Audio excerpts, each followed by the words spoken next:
लाडकी बहीण योजनेचा प्रोत्साहन भत्ता द्या, अंगणवाडी आणि बालवाडी कर्मचारी आयटक संघटनेची मागणी.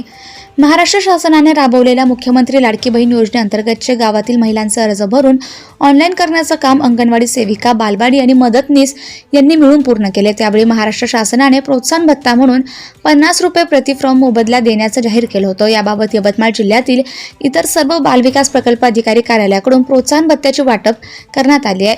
परंतु एकात्मिक बालविकास प्रकल्प अधिकारी कार्यालय दिग्रस यांनी अद्याप वाटप केलं नसल्याने लाडकी बहीण योजनेचा प्रोत्साहन भत्ता द्या अशी मागणी दिग्रस अंगणवाडी आणि बालवाडी कर्मचारी आयटक संघटनेच्या वतीने 26 ऑगस्ट 2025 रोजी नायब तहसीलदार रामेश्वर तुपोने यांना निवेदन देण्यात आलं.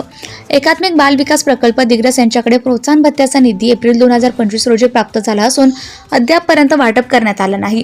याबाबत अंगणवाडी आणि बालवाडी कर्मचारी आयटक संघटनेकडून प्रोत्साहन भत्त्याची मागणी केली असता एकात्मिक बालविकास प्रकल्प कार्यालय दिग्रस कार्यालयाकडून प्रोत्साहन भत्त्याबाबत कसलाही प्रतिसाद मिळाला नसून अद्यापपर्यंत प्रोत्साहन भत्त्याच्या लाभापासून कर्मचारी वंचित ठेवल्याचे निवेदन अंगणवाडी आणि बालवाडी कर्मचारी आयटक संघटनेच्या वतीने तहसील कार्यालयात देण्यात आलं. निवेदन देतेवेळी रचना जाधव, रमा गजभार, माया गायकवाड, सुनीता पवार, यमुना तामसे, संगीता राठोड, अनुसया वाठोरे आदी अंगणवाडी आणि बालवाडी कर्मचारी आयटक संघटनेच्या महिला उपस्थित होत्या.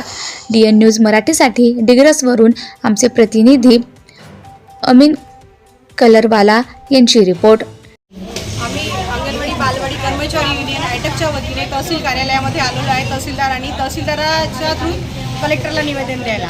विषय आमचा हा आहे की जे आम्ही लाडक्या बहीण योजनेचे ऑनलाईन फॉर्म भरले आहे ते आम्हाला गव्हर्नमेंटनी 50 रुपये प्रति लाभार्थी म्हणून एक हे द्यायचं ठरवलं होतं, प्रोत्साहनपर भत्ता. तर तो आम्हाला अद्यापही मिळाला नाही आणि आमच्या ऑफिसला एप्रिल 25ला हा भत्ता येऊन पडलेला आहे. पण आम्हाला देण्यात टाळाटाळ होत आहे. वारंवार विचारणा केली असता आम्हाला योग्य ते उत्तर मिळत नाही आहे.